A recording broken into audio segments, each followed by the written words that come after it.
오늘 참으로 기쁘고 복된 주일입니다. 12월 1일 첫 강림 주일이며 또 성찬 예배 주일입니다.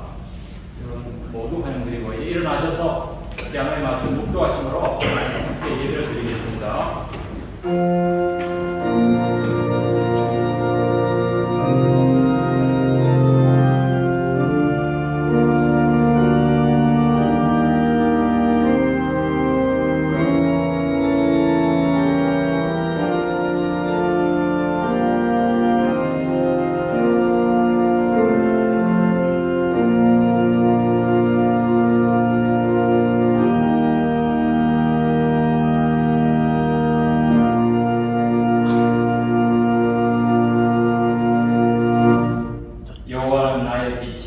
나의 구원이시니 내가 누구를 두려워하리요. 여호와는 내 생명의 능력이시니 내가 누구를 무서워하리요. 전능하신 하나님 아버지, 이 은총의 계절 12월 첫째 강림절 예배를 드리게 하시니 감사합니다.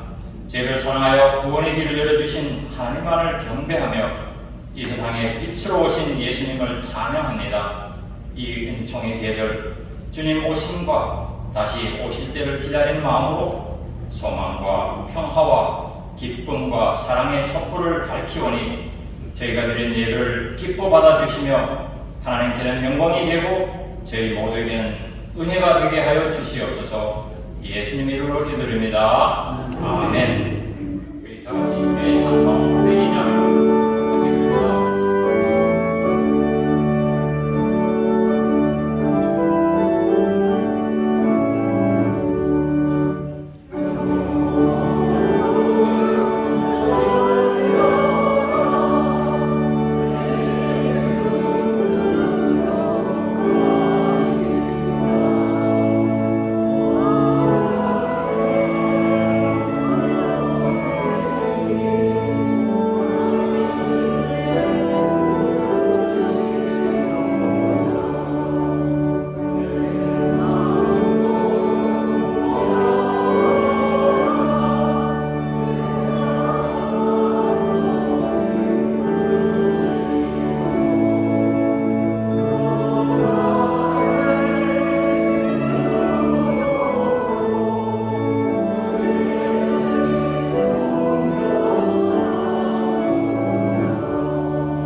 죄를 사하여 주신 것과 몸이 다시 사는 것과 영원히 사는 것을 믿사옵나이다. 할렐루야. 자리에 앉으시기 바랍니다. 예수 그리스도 오신 날을 기다리고 또한 그 은혜 가운데 함께 찬양을 나아갑시다. 찬양합니다. 담대 주 예수 그리스도를 찬양하며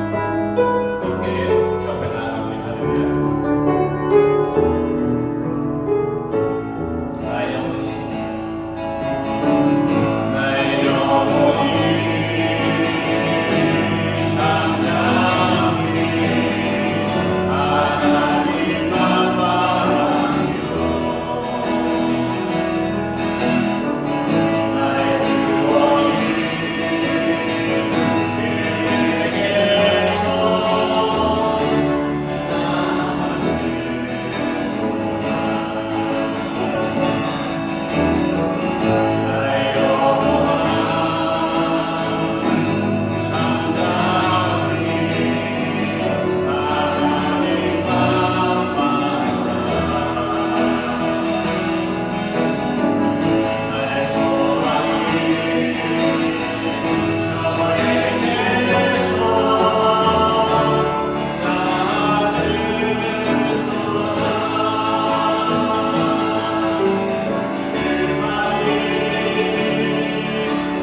이 대림절 첫째 날에 하나님의 사랑과 은혜가 또 강함과 또한 말씀해 주님의 은혜가 함께 하실까지 기도하려고 함께 기도하겠습니다.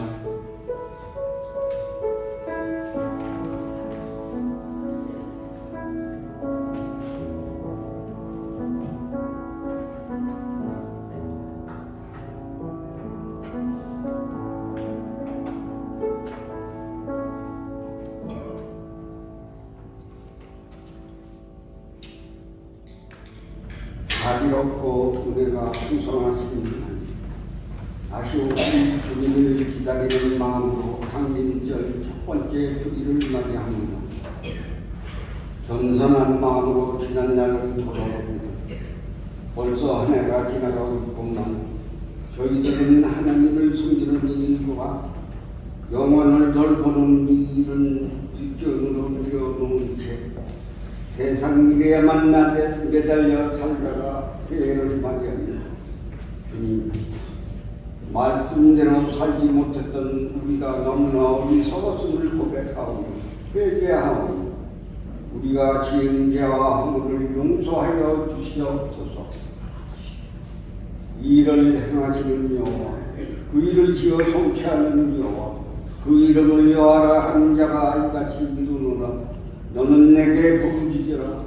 내가 내게 응답하겠고 내가 알지 못하는 크고 비밀한 일을 내게 보이라고 약속하신 하나님, 말씀으로 독생자 예수 그리스도를 이 세상에 보내주시고 말씀 안에서 우리 죄 많은 인생과 함께 공생애를 사시며 말씀으로 가르치시고 병자를 치유하시고 말씀대로 십자가에 못 박혀 돌아가시고 약속하신 말씀대로 다시 살아나사 부활 승천하신 주님을 여기머리 유료리 제1감리교회 모든 성도들을 믿고 있습니다. 저희들은 구원의 기쁨과 구원의 소망을 잃어버린 채 하나님의 영광을 가리우며 어둡게 살아왔습니다. 2024년도 끝자락에 있는 모든 믿음의 식구들, 이 순간을 짜투리 시간으로 헛된 시간으로 여기지 말게 하시고 이 시간도 하나님께서는 항상 귀하게 여기시는 시간임을 깨닫고 하나님의 형상대로 시험받은 우리 유교지 제1감리교회의 제단의 성도들은 그리스도인으로서 가정에서 직장에서 사회에서 교회 안에서 어디서나 한결같이 빛과 소금의 직분을 감당하고도 남을 수 있는 저와 모든 성도들에게 은혜 나려 주시옵소서. 우리는 유혹 앞에 타락하기 쉽고 시련 앞에 좌절하기 쉬우며 고난 앞에서는 넘어지기 쉬운 인생을 살고 있습니다. 사랑의 하나님, 우리 교회 모든 성도들이 때로는 어려울지라도 서로가 하늘나라의 소망을 바라보며 믿음으로 살아가는 진실되고 독스러운 말만 하며 희망과 사랑과 용기를 주는 삶을 살게 도와주시옵소서. 첫 시간을 찬양으로 마음의 문을 열게 하는 찬양신과 아름다운 성가로 하늘나라의 영광을 돌리게 하는 충성단을 축복하여 주시옵고 이 시간 보이지 않는 곳에서 이모저모로 묵묵히 봉사하는 모든 손길들을 기억하여 주시옵소서. 전쟁은 항상 하나님 손안에 있다고 말씀하신 하나님, 세계가 한반도의 북핵 문제로 관심이 집중되어 있는 때 우리 성도들은 더욱 하나님께 간구하는 기도를 드리게 하사 인간의 힘보다는 하나님의 능력이 더 크고 위대함을 몸소 느끼는 성도되게 하시옵소서. 국내의 정치 경제 문제로 유정자들이 국민을 위한 정치를 펼치게 하사 국난을 슬기롭게 헤쳐나갈 수 있게 은혜를 내려 주시옵소서. 만병의 의사가 되시는 청명하신 하나님, 재단에 원치 않는 병마로 인하여 또한 수술을 잘 마치고 회복 중에 기억하여 주시옵소서. 영상과 가정을 친히 찾으사 치유하시고 위로하시고 성도들의 약함을 강하게 하시고 능력 베푸사 제단에 나와 한빛찬 세상의 밝은 빛을 몸과 마음으로 느끼게 도와주시옵소서. 오늘도 매 시간마다 말씀의 만남을 보여주시며 절기에 따라 성경 공부로 특별히 이에 강림절을 맞이하여 사회야 교회라는 제목으로 매 시간에 걸쳐 우리의 부족한 신앙과 믿음을 키워주시는 주님이 귀히 주시는 최성현 담임 목사님과 사모님 건강으로 지켜주시며 지금 이 시간 지난번 우리 교회에서 전도사 사역을 담당하시던 이장한 목사님이 나오셔서 은혜의 귀한 말씀을 전하실 때 능력같이 하여 주시옵소서. 지금 이 시간 바치는 성도들의 믿음을 영납하여 주시옵소서. 인간의 모습으로 이 땅에 오셔서 우리의 죄를 위하여 십자가에 달려 돌아가시기까지 우리를 사랑하시는 우리 주 예수 그리스도 이름 받들어 간절히 기도드리옵나이다. 아멘.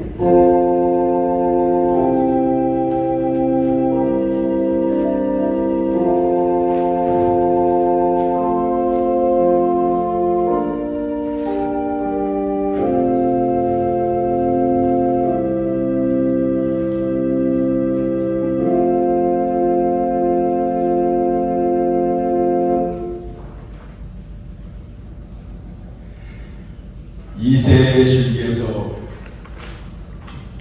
한 쌍이 나며 그 뿌리에서 한 가지가 나서 결실할 것이고 그 위에 여호와의 영 곧 지혜와 총명의 영이요 모략과 재능의 영이요 지식과 여호와를 경외하는 영이 강림하시리니 그가 여호와를 경외함으로 즐거움을 삼을 것이며 그의 눈에 보이는 대로 심판하지 아니하며 그의 귀에 들리는 대로 판단하지 아니하며 공의로 가난한 자를 심판하며 정직으로 세상에 겸손한 자를 판단할 것이며 그의 입에 막대기로 세상을 치며 그의 입술의 기름으로 악인을 죽일 것이며 공의로 그의 허리띠를 삼으며 성실로 그의 몸에 띠를 삼으리라.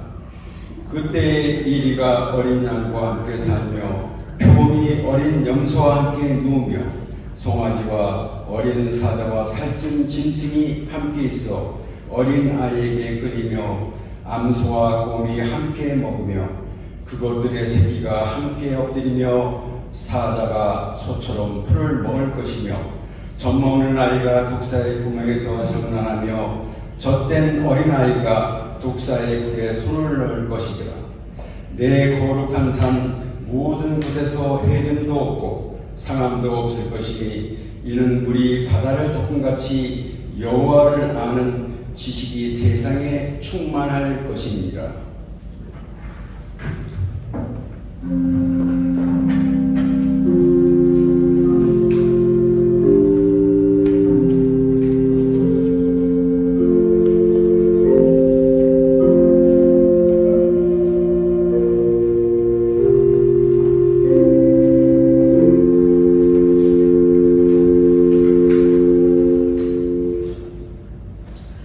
우리는 성탈절로 향하는 이 강림절 동안 매 주일 아침에 촛불을 밝히며 어두운 우리 세상에 찾아와 주시는 예수님을 깊이 묵상하고자 합니다.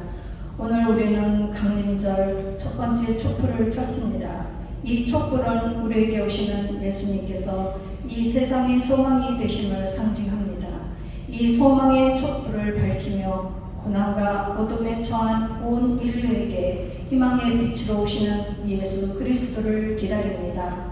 또한 우리 각자의 마음에도 소망의 촛불을 밝혀 주심을 기다리오니 이 시간 희망의 빛으로 우리에게 오시옵소서.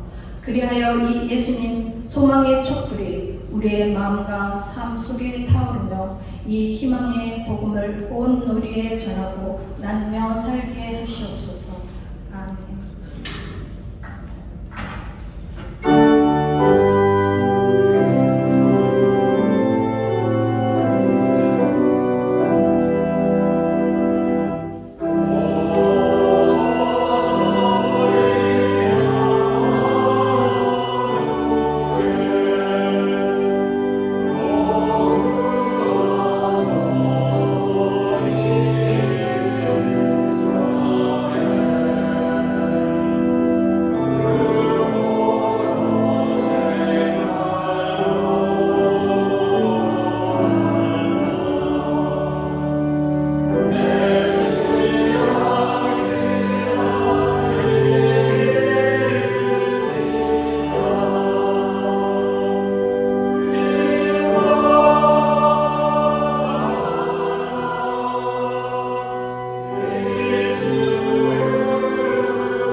1장 26절에서 38절 말씀입니다. 예수의 나심을 예고하다 여섯째 달에 천사 가브리엘이 하나님의 보내심을 받아 갈릴리 나사렛이라는 동네에 가서 다윗의 자손 요셉이라 하는 사람과 약혼한 처녀에게 이르니 그 처녀의 이름은 마리아라. 그에게 들어가 이르되 은혜를 받은 자여 평안할지어다. 주께서 너와 함께 하시도다 하니 처녀가 그 말을 듣고 놀라 이런 인사가 어찌하긴가 생각하며 천사가 이르되 마리아여 무서워하지 말라. 내가 하나님께 은혜를 입었느니라. 보라 내가 잉태하여 아들을 낳으니 그 이름은 예수라 하라. 그가 큰 자가 되고 지극히 높으신 이의 아들이라. 일컬어질 것이요 주 하나님께서 그 조상 다윗의 왕위를 그에게 주시리니 영원히 야곱의 집을 왕으로 다스리실 것이며 그 나라가 무궁하리라. 마리아가 천사에게 말하되 나는 남자를 알지 못하니 어찌 이 일이 있으리까? 천사가 대답하여 이르되 성령이 내게 임하시고 지극히 높으신 이의 능력이 너를 덮으시리니 이러므로 나신 바 거룩한 이는 하나님의 아들이라 일컬어지리라. 보라 내 친족 엘리사벳도 늙어서 아들을 배었느니라. 본래 임신하지 못한다고 알려진 이가 이미 6달이 되었나니 대저 하나님이 모든 말씀은 능하지 못하심이 없느니라. 마리아가 이르되 주의 여종이오니 말씀대로 내게 이루시리라 하매 천사가 떠나가리라. 오늘 주신 하나님 말씀입니다. 네. 교회 소식 시간입니다. 여러분들 주보에 나온 교회 소식 1번부터 7번까지 일일이 참고해 주시고 특별히 3번 소식에 좀 참조해 주시기 바랍니다. 목사님께서 지금 목 감기에 와가지고 오늘 우리 강림주 성경을 시작하려고 했는데 사정이 생겨서 다음 주로 연기되었음을 알려드립니다. 그리고 6번 광고 우리 김영철 이덕경 권사님께서와 함께 6개월을 지내시다가 오늘 지나고 이제 다시 텔레폰을 하시는데 여러분 친교 나눠주시면 감사하겠습니다. 7번 광고 우리 오늘 친교를 정막동 이분효 권사님께서 담당해 주셨는데 갑자기 몸이 좋지 않아서 오늘 출석 못 하셨습니다. 기억해 주시고 회복되도록 함께 기도해 주시면 감사하겠습니다. 5번의 광고 우리가 잘 아시는 우리 이장원 전도사님 가족이 방문하게 되었습니다. 여러분 저희들과 함께 2019년부터 오늘까지 5년 섬기시다가 지금 켄터키 루이빌 소재 남친대 신학대학원에서 공부를 하고 계시는데 오늘 오셔서 저희에게 말씀을 전해주십니다. 우리가 따뜻한 마음 담아 우리 박수로 환영해 주시면 감사하겠습니다.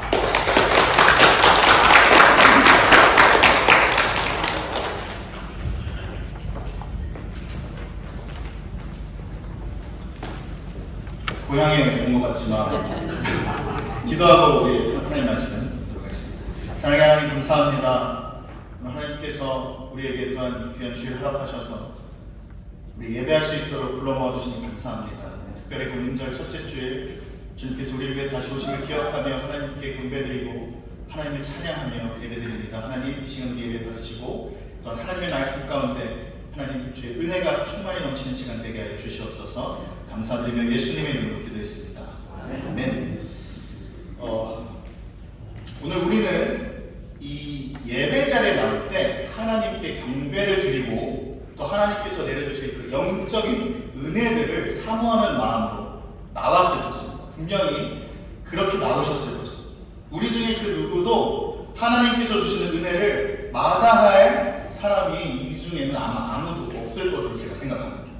성경을 보면 하나님께서는 당신의 백성들을 위해서 그들의 필요에 따라 가장 알맞은 것을 때에 따라서 은혜로 내려주십니다. 그래서 이 성경을 처음부터 보면 창세기에서부터 그 모든 사람들이, 창세기에서 나오는 모든 사람들은, 많은 신앙의 인물들은 하나같이 빠짐없이 하나님의 은혜를 사모했고, 또 하나님께서 은혜를 내리시겠다라고 하면 자기의 모든 것을 걸고 그 은혜를 받으려고 노력했습니다.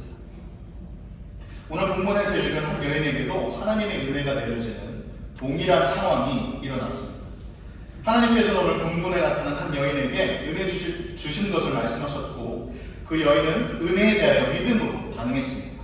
그 이후로 그 여인의 삶이 평범한 삶에서 비범한 삶으로 완전히 뒤바뀌어 버리는 것을 우리는 확인할 수 있습니다. 그렇다면 도대체 하나님께서 그녀에게 주신 은혜는 어떤 것이었길래 그녀의 인생이 송두리째 뒤바뀌었던 것일까? 또한 이 말씀을 통해서 우리에게 깨닫게 하시는 것은 무엇일까? 저는 오늘 누가복음 1장 26절에서 38절까지 말씀을 통해서 하나님께서 우리에게 주신 은혜가 무엇인지, 또 우리는 그 은혜에 어떻게 반응해야 되는지를 함께 상고해 보고자 합니다. 먼저 하나님께서 주시는 은혜에 대해서 함께 보도록 하겠습니다. 오늘 우리가 읽은 본문은 마리아가 가브리엘 천사를 만나서 예수님을 이제 성령으로 잉태하게 될 것이다 라는 소식을 들으면서 시작하게 됩니다. 그리고 이와 동시에 그 천사로부터 은혜 받은 자라는 칭함을 듣게 됩니다. 28절부터 30절까지의 말씀을 제가 다시 한번 읽어보겠습니다. 그에게 들어가 이르되 은혜를 받은 자여 평안할지어다. 주께서 너와 함께 하시도다 하니 처녀가 그 말을 듣고 놀라 이런 인사가 어찌니가 생각하며 천사가 이르되 마리아여 무서워하지 말라. 내가 하나님께 은혜를 입었느니라. 본문에 보니까 한 천사가 갑자기 마리아에게 나타났습니다. 그리고 나서는 무엇이라고 말합니까? 은혜를 받은 자.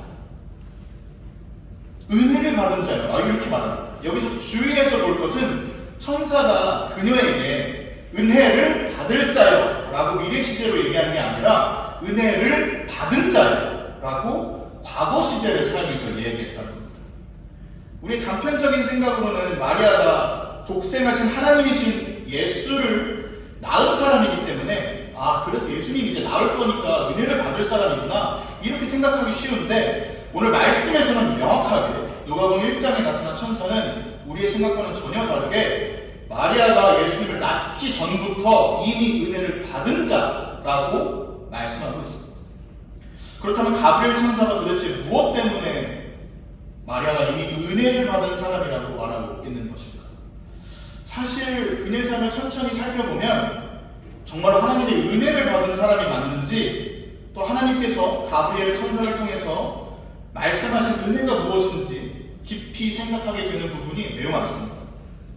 먼저 가브리엘 천사가 나타난 당시 상황을 한번 살펴보면서 이것을 생각해 보겠습니다. 31절입니다. 은혜를 받은 자여 라고 말했던 천사가 이어서 다음과 같이 말합니다. 보라, 내가 잉태하여 아들을 낳으리니 그 이름을 예수라 하라. 아주 복된 소식입니다.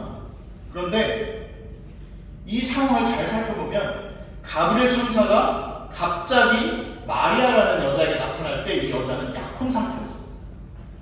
대뜸한다는 말이 아이를 낳을 것이라고 하였습니다. 그리고 그 아이의 이름도 미리 알려줍니다. 물론 예나 지금이나 하나님께서 주시는 귀한 선물입니다. 아이는 태중의 이 아이는 하나님께서 주시는 귀한 선물임은 예나 지금이나 변함이 없습니다. 그러나 1세기 당시에 혼인한 부부가 같이 살고 있는 상태에서나 임신이 귀한 선물이었지, 아직 결혼 절차가 다 마무리되지 않고 그 진행 상태 중에 있던 여인에게는, 처녀에게는 임신이라는 것은 선물도 아니고 축복도 아니었습니다. 그것은 저주와 마찬가지였습니다. 그녀는 요셉이라는 사람과 약혼 관계에 있는 상태였지만 정식 혼인 상태가 아니었기 때문이었습니다.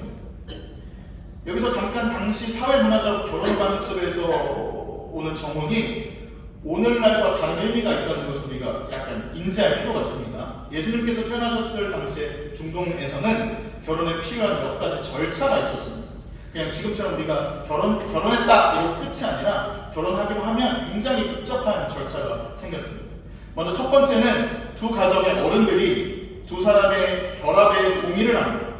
그리고 신랑 측에서 신부의 아버지에게 줄 지참금 같은 것, 그런 금액들을 필요한 것, 그리고 정혼에 대한 내용을 합의해야 했습니다. 합의합니다. 그리고 나서 그게 다 이루어지면 그 두 번째 단계로 공적인 선언을 합니다. 이 부분에서 두 사람의 맹세가 오늘날의 약혼과 비슷합니다. 그러니까 지금 마리아하고 요셉은 이 단계입니다. 이 공적으로 약혼 관계처럼 되어 있는 이 상태. 이 시점에서는 두 사람이 공식적으로 결혼한 것이 아니라 하더라도 죽음이나 이혼을 통해서만 그들의 약혼 관계가 깨어질 수 있었습니다. 하지만 이때에도 이 두 사람은 절대로 성적인 관계가 허용이 안 됐습니다. 이런 상태에서 1년 정도를 지나고 이 시기에 남편과 아내가 될 사람은 각각 자신의 부모의 집에서 따로 1년 동안 살아야 됩니다. 만일 이 시기에 신부가 임신을 했다. 말이 안 되잖아요. 그렇죠? 1년 동안 따로 사는데 신부가 임신을 할 수가 없잖아요. 그래서 만약에 임신을 했다 그러면 그 결혼이 무효가 되는 겁니다. 그래서 아마 그 뒤에 보면 요셉이 가만히 끊고자 했다라고 하는 게 그냥 임신한 것을 알고 그냥 이렇게 파혼을 하려고 생각했던 것 같아요. 어쨌든 그래서 그 정혼자와의 정절을 지키지 않은 여성은 그 당시에는 최고 돌로 맞아서 죽임을 당할 수도 있었습니다. 다시 본문으로 돌아와서요. 때문에 마리아가 지금 당장 요셉과 상관없는 아이가 생겨버린다면, 또 만약 이 사실이 사람들에게 알려진다면 마리아는 당시 율법대로 큰 길가에서 모든 사람들이 보는 곳에서 돌에 맞아 죽을지도 모르고, 뿐만 아니라 마리아의 가문은 대대로 손가락질을 당하는 상황이 될 수밖에 없었던 것입니다. 운 좋게 동네 사람들이 모르고 지나갔다 할지라도 요셉의 아이가 아닌 다른 사람의 아이를 가진 그런 사실은 아니지만 그런 소문이 퍼지게 된다면 가문의 이름을 더럽혔다는 이유로 친족들에게 죽임을 당할 수도 있었습니다. 남녀의 권리가 동등한 21세기에도 저쪽 중동 지역에서는 부정한 여인이 집안에 있어서는 안 된다고 해가지고 그 여인의 가족들이 자신의 여동생이든 자신의 누나이든 또는 자신의 아내이든 또는 자신의 친척이든 그런 사람들을, 그 여인들을 죽이는 명예살인이라는 그런 것을 지금도 21세기에 아직도 저 중동에서는 그런 게 일어나고 있습니다. 지금도 이런 잔인한 제도가 이루어지고 있다면 1세기의 상황이 지금보다 더 낫지는 않았을 것입니다. 더 심하면 심했지 지금보다 낫지는 않았을 것입니다. 마리아는 또한 아주 어린 나이에 이런 엄청난 소식을 듣게 되었음을 우리가 또한 생각해야 됩니다. 카톨릭에서 그려내는 성화들을 기억하시나요? 마리아에 대한 그림을 보면 마리아가 굉장히 정숙한 여인으로 이렇게 묘사되어 있습니다. 한 20대에서 30대 젊은 여인이고 건강한 여인으로 묘사가 되어 있습니다. 근데 사실 많은 성서학자들이나 고고학자들이 공통된 의견에 따르면 마리아는 아마 적게 보면 13살입니다. 13살. 많게 보면 18살 정도의 나이였을 것으로 추측합니다. 이해하기 쉽게 보면 우리의 그 선조들, 조상들이 조선시대에 남자는 16살에서 30살까지, 30살이면 굉장히 늦은 나이에 노총각에 결혼하는 거였고, 여자는 14살에서 20살까지 혼인에 적합하다고 생각했답니다.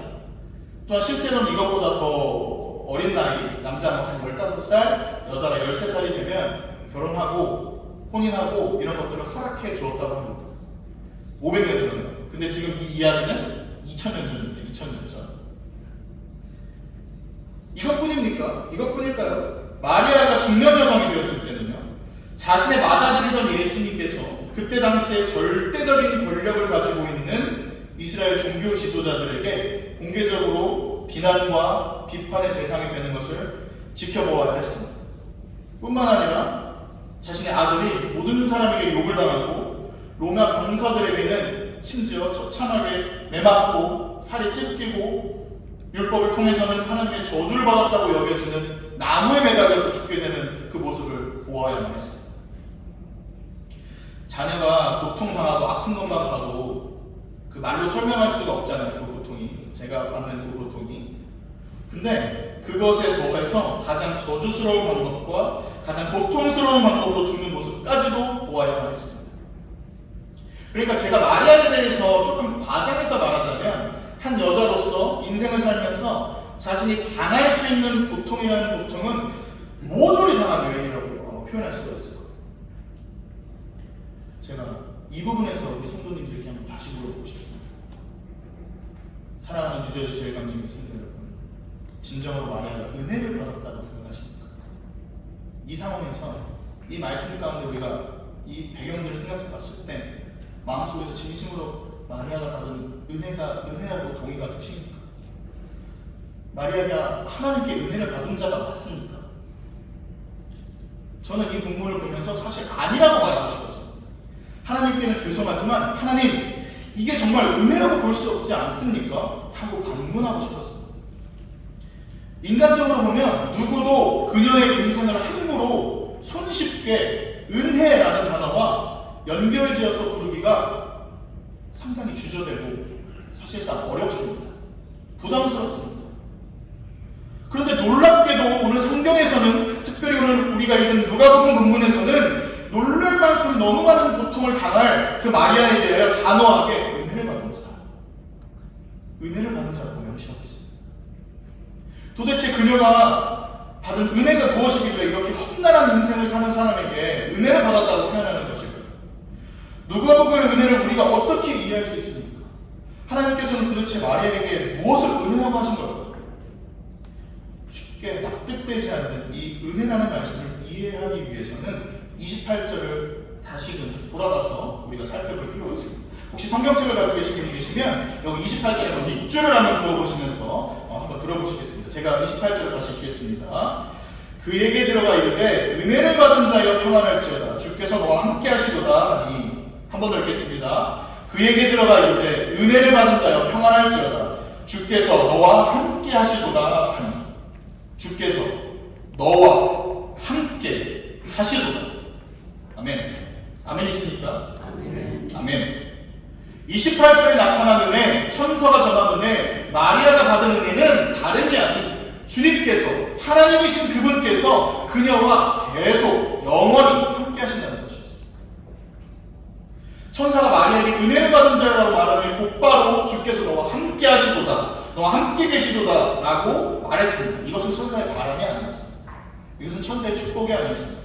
그것은 선언이었습니다. 주께서 함께 너와 계셨으면 좋겠다. 천사가 자신의 소망을 말하는 것이 아니라 주님께서 함께하고 계신다. 이미 계셨다. 이것을 마리아에게, 이 사실을 전달하였던 것입니다. 예수님을 믿은 후에 내 인생이 잘 먹고 잘 살고 남부럽지 않게 떵떵거리고 사는 인생으로 변했다. 다 은혜가 아니라 마리아가 저런 그런 인생을 살았던 것이 아니었던 것처럼 그것이 정말 궁극적으로 하나님께서 우리에게 주시려고 하는 은혜가 아니라 내가 처해 있는 상황과 환경이 내 생각과 내 계획대로 이루어지지 않는다 할지라도 내 인생이 점점 더 빈궁해지고 공핍해지고 수치를 겪는 일이 있게 될지라도 겉사람의 모습이 날마다 후퇴하여 연약해질지라도 그 모든 것들과 나를 씌워버리지 아니하시고 나와 함께 하시는 것으로 인해 우리에게 은혜라는 것입니다. 하나님께서 우리와 함께 계실 것이라고 약속하셨던 이사야 7장 14절에 임마누엘의 그 약속이 이 땅에서 실제로 우리 가운데 이루어진다는 것, 그것 자체가 은혜라고 지금 말씀하고 계신 것입니다. 오늘 본문의 마리아에게 하나님께서 이런 은혜를 말씀하고 계신 것입니다. 제한적이고 유한한 인간인 우리의 눈으로 볼 때 그녀의 인생은 사실상 저주받은 인생입니다. 그렇게 살고 싶지 않은 인생입니다. 하지만 영화를 끄고 보면 마리아의 삶을 바라볼 때 하나님께서는 그 마리아의 인생길에서 마리아를 고단한 삶 속에 혼자 버려두지 아니하시고 손 놓지 않으시고 그녀가 사망의 음침한 골짜기를 걸어갈 때 그 골짜기에 그 옆에 그녀 옆에 함께 계셨던 하나님의 은혜, 그녀의 인생은 그래서 은혜가 흘러 넘쳤던 인생인 것입니다. 만약 하나님께서 함께하지 않는 인생이라면 내 인생이 힘들고 괴롭게 여겨질 때 좌절하여 넘어질 것입니다. 내가 처한 상황에 가치를 두고 삶의 무게를 두는 인생이라면 만약 내 상황이 어려워지거나 그것에 힘들어질 때 그것에 따라서 마음과 정신이 온통 지옥 같을 것입니다. 그러나 하나님께서 함께 하시는 인생은 내가 죽을 것 같은 문제들이 내 삶에서 일어나 나를 괴롭힐지라도 피난처이신 하나님께 피할 수 있습니다. 내 옆에 계신 하나님께 아뢰 수 있습니다. 내가 무엇을 해야 할지조차 모르는 고난과 역경이 나를 짓누를 때, 나를 죽을 것처럼 힘들게 할 때, 내가 아무것도 할 수 없을 그때에도 나를 귀히 여기시는, 함께 하시는 전능하신 그 하나님 아버지께 우리 자신을 의지할 수 있습니다. 이러한 이유로 인해서 예수를 진실하게 믿는 사람들은 하나님께서 허락하시는 어떤 돈이나 명예 같은 것에 집착하지 않습니다. 하나님께서 우리 인생에 함께 해주시는 것을 진짜 은혜로 바라보고 그것을 진짜 은혜로 여길 수 있는 거죠. 때문에 하나님께서 함께 하신 은혜를 누리고 그 은혜에 거하는 사람들은 그 모든 신앙의 선배님들이 그리하셨던 것처럼 결국은 내게 처해진 상황과 환경을 뛰어넘고 하나님께서 나를 이 세상에 보내신 그 이유를 찾아서 그 이유에 합당하고 고명한 삶을 살게 되는 것입니다. 오늘 우리는 천사가 마리아에게 전한 은혜에 관한 이 한 가지 사실을 반드시 기억해야 합니다. 그것은 바로 하나님께서 우리와 함께 하고 계시다는 것입니다. 우리는 하나님의 은혜를 단지 하나님께서 우리에게 주신 그 무언가로 여기기 쉽지만 사실 하나님께서 우리에게 주시는 가장 궁극적이고 가장 큰 은혜는 모든 신유에 뛰어나신 하나님께서, 하나님 그 당신께서 우주의 먼지보다 못한 우리에게 함께 하셔서 우리를 지켜보고 계시다는 것입니다. 하나님께서 우리와 같이 조악하고 미천한 사람들을 끝까지 사랑하셨습니다. 언제나 변함없이 함께 하고 계십니다. 하나님께서 우리 인생 가운데 우리에게 힘주시고 이기게 하시기 위해서 우리가 처해 있는 사망의 음침한 골짜기에도 여전히 우리 옆에 함께 하고 계십니다. 약 2000년 전에 험난한 신앙 여정을 앞에 두고 있던 마리아에게 천사를 통해서 말씀하셨던 그 은혜, 변치 않고 우리와 함께 하시는 그 은혜, 그 임마누엘의 은혜가 오늘 강림절 첫 번째 주일 아침 이 말씀을 함께 나누는 우리 모든 뉴저지 제일감리교회 권속들에게 동일하게 임하실 것을 주님의 이름으로 축복합니다. 한편 이 은혜는 하나님께 순종하는 자만이 얻어들일 수 있음을 누가복음은 밝히고 있습니다. 37절에서 38절 제가 다시 한번 읽어보겠습니다. 37절과 38절도 밑줄을 한번 성경책에 있으시면 그어보시면 좋을 것 같습니다. 37절입니다. 대저 하나님의 모든 말씀을 능하지 못하시며 없느니라. 마리아가 이르되 주의 여종이오니 말씀대로 내게 이루어지이다 하매 천사가 떠나가니라. 아멘. 37절에 가브리엘 천사는 계속해서 마리아에게 하나님의 뜻을 전합니다. 그리고 38절에 마리아는 하나님께 순종했습니다. 하나님의 뜻대로 되기를 소망했습니다. 천사의 말이 뭐 저절로 믿어졌든지 아니면 잘 믿어지지 않았지만 자신의 모든 지식이나 어떤 감정, 어떤 의지를 의도적으로 사용해서 하나님 제가 믿을게요 하고 최선을 다해서 믿었든지 사실 우리는 명확하게 알 수는 없지만 한 가지 확실한 것은 마리아가 자신의 중심으로 하나님의 말씀이 이루어질 것을 믿고 입술로 고백했다는 것입니다. 그리고 그 고백 이후 천사는 두말 없이 바로 마리아를 떠납니다. 내게 이루어지다 하매 천사는 떠나고 그 중간에 어떤 다른 상황이나 행동이나 그런 걸 묘사하는 부분이 없습니다. 이것이 무엇을 의미합니까? 여기서 우리가 놓치지 말아야 할 것이 무엇일까요? 그것은 바로 하나님께서 나를 위해 예비하신 영적인 은혜를 하나님의 때와 하나님의 방법으로 내게 베푸실 때에 내가 그것을 믿고 받아들여야지 그 은혜를 얻을 수 있다는 거예요. 특별히 이것은 삶에서 우리가 잘 힘들지만 우리에게는 참 좋은 게 매 주일마다 하나님께서 은혜를 베풀고자 아예 자리를 만드셨어요. 그게 주일예배예요. 주일. 하나님께서는 예배 시간에 특별히 기도를 통해서, 특별히 찬양을 통해서, 특별히 살아계신 하나님의 말씀을 증거하는 설교 시간을 통해서, 특별히 교제를 통해서 우리에게 필요한 영적 은혜를 이미 준비하고 내려놓으려고 하고 계신 것입니다. 이때 우리가 취해야 할 단 한 가지 분명한 자세는 마리아와 같이 하나님께서 나의 주인이시고 나는 주의 종이오니 하나님의 말씀하신 은혜가 내게 이루어질 것입니다 하고 그 자세로 은혜를 받는 것입니다. 다시 말해서 그 마음밭을 준비하는 것입니다. 마치 마리아가 마음으로 믿은 바를 순종하면서 고백했듯이 우리가 그것을 믿고 따르기로 순종할 때 주님의 예배하신 은혜가 우리에게 한량없이 부어지는 것입니다. 거꾸로 얘기하면 마음을 준비하지 않으면 은혜가 부어지지 않는다는 거예요. 하나님께서는 오늘도 마리아처럼 순종하고 믿는 사람들, 즉 경건한 사람들을 찾고 계십니다. 또한 오늘도 당신의 백성들에게 은혜 주시기 위해서 당신의 백성들의 마음에 끊임없이 찾아오셔서 그 마음의 문을 두드리십니다.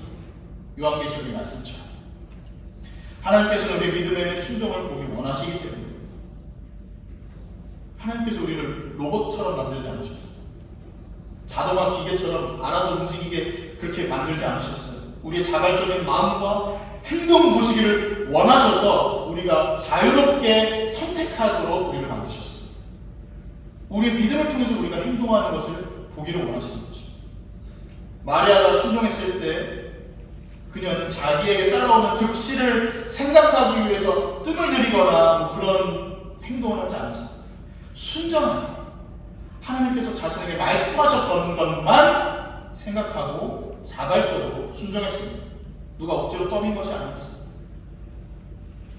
오늘도 우리 하나님 말씀 앞에 이와 같이 할 줄로 믿습니다. 우리의 상황이 마지막까지 내몰리고 나서야 하나님께 자신을 어쩔 수 없는 방법으로 헌신하거나 믿거나 하는 것이 아니라 하나님의 말씀과 하나님의 뜻을 두 번째 선택사항으로 밀어두고 제쳐줬다가 어쩔 수 없이 받아들이는 것이 아니라 온전한 마음과 생각으로 하나님의 말씀 앞에 민감하게 순종하는 자세를 우리가 가져야 하는 것입니다. 마리아가 믿음을 가지고 고백하며 그 은혜를 받아들인 것과 같이 우리에게 은혜 주시길 준비하는 하나님을 매 주일마다 받아들이시기를 축복드립니다. 뿐만 아니라 믿음의 결단, 믿음의 고백, 믿음의 순종을 날마다 교회 밖에서 행하시기를 축복드립니다. 그래서 하나님께서 주시는 세상이 이해 못할, 그리고 예수 그리스도를 믿는 자들만 받을 수 있는 그 진짜 은혜를 누리시는 우리 뉴저지 제일감리교회 모든 성도님들이 되시기를 우리 구주 예수 그리스도의 이름으로 축복드립니다. 우리 기도하겠습니다. 사랑의 하나님 감사합니다. 오늘 누가복음의 말씀을 통해서 측량할 수 없는 하나님께서 우리의 모든 삶의 여정 가운데 함께 하시는 것이 진정한 은혜임을 다시 한번 느끼게 해주시고 깨닫게 해주시고 상고하게 해주시니 감사합니다. 우리 육신의 장막을 벗고 하나님을 다시 만나볼 때까지 우리가 이 은혜 가운데 거하며 이 은혜 안에서 떠나지 않게 우리를 붙들어 주시옵소서. 하나님께서 이 은혜를 주실 때 또한 하나님의 은혜를 저울질하지 않게 하시고 달려나가 맞이하며 아멘으로 화답할 수 있도록 저희의 연약한 믿음을 또한 도와주시옵소서. 감사드리며 예수 그리스도의 이름으로 기도드립니다.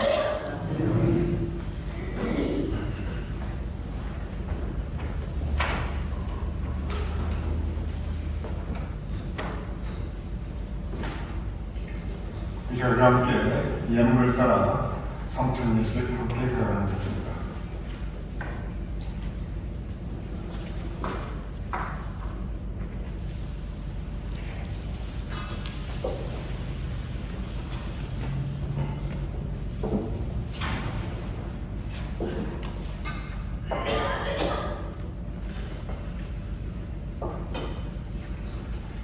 우리 주 예수 그리스도께서는 주님을 사랑하며 죄를 진정으로 회개하며 이웃과 평화롭게 살기로 결심하는 모든 사람들을 이 성찬에 초대하십니다.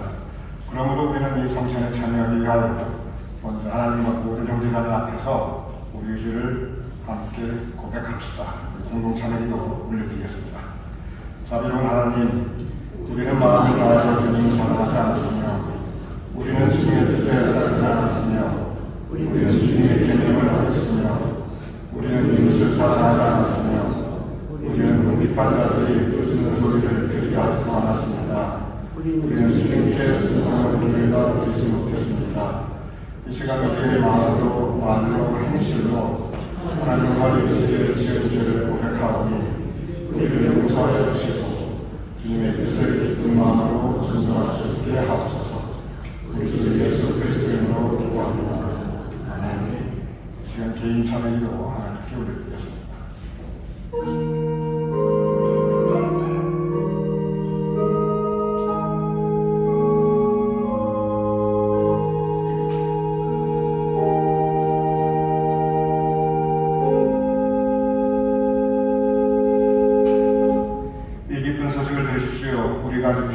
오셨을 때 그리스도께서 우리를 위하여 죽으심으로 하나님께서 우리에 대한 자기의 사랑을 확증하셨습니다. 여러분의 모든 죄가 용서받았음을 우리 주 예수 그리스도 이름으로 선포합니다. 아멘. 하나님께서 여러분과 함께 계십니다. 여러분의 마음을 하나님께 드리십시오. 주 우리 하나님께 감사의 찬양을 드립시다.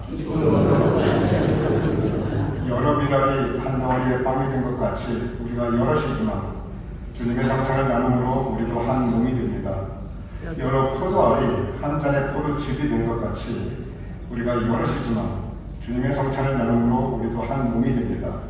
예수께서 잡으시던 밤에 떡을 가지사 축사하시고 떼어 제자들에게 주며 말씀하시기를 이것은 너희를 위해 주는 내 몸이니 너희가 이를 행하여 나를 기념하라 하시고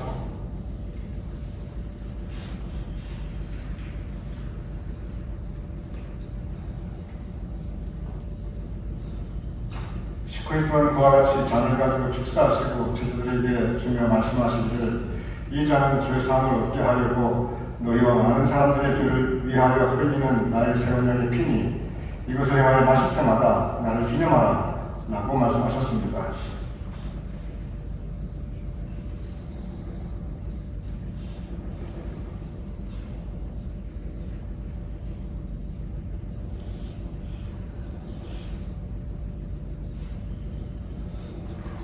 그러므로 우리는 그리스도를 통하여 주신 하나님의 크신 구원의 은총 안에서 우리의 영혼과 몸을 주님께 거룩한 산제물로 드려 자신을 내어 주신 주님과 하나 되어 하나님이 행하신 구원의 신비를 고백하면서 감사와 찬양을 드립시다. 아멘.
받은 우리들 그리스도의 지체로서 그리스도의 뜻을 따르며 살아가게 하여 주시옵소서. 우리 모두 은혜를 받은 자들이오니 은혜 받은 주님의 사랑에 감사하며 그 은혜에 합당한 삶을 살아갈 수 있도록 주님 도와주시옵소서. 예수님 이름으로 기도드렸사옵나이다. 아멘.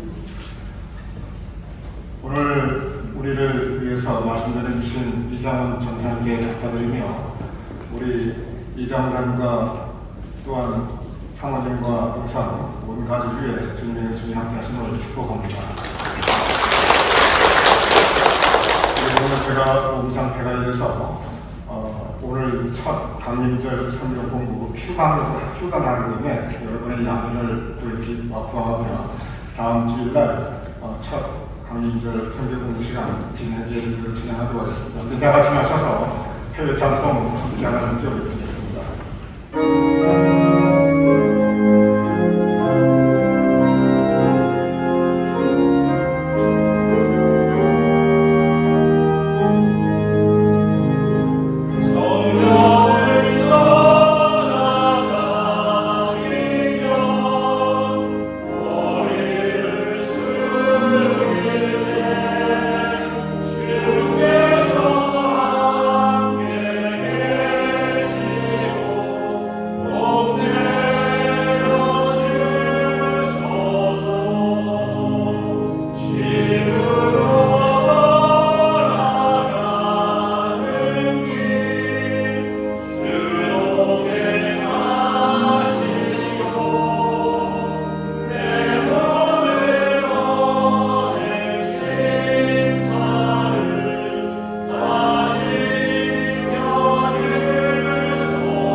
우리가 모두 하나님의 은혜를 받은 자로서 그 은혜에 감사하며 이제부터 시작되는 2024년 강림절기 우리에게 새롭게 오시는 주님을 영접하는 믿음의 사람들로 살아가게 하여 주시옵소서.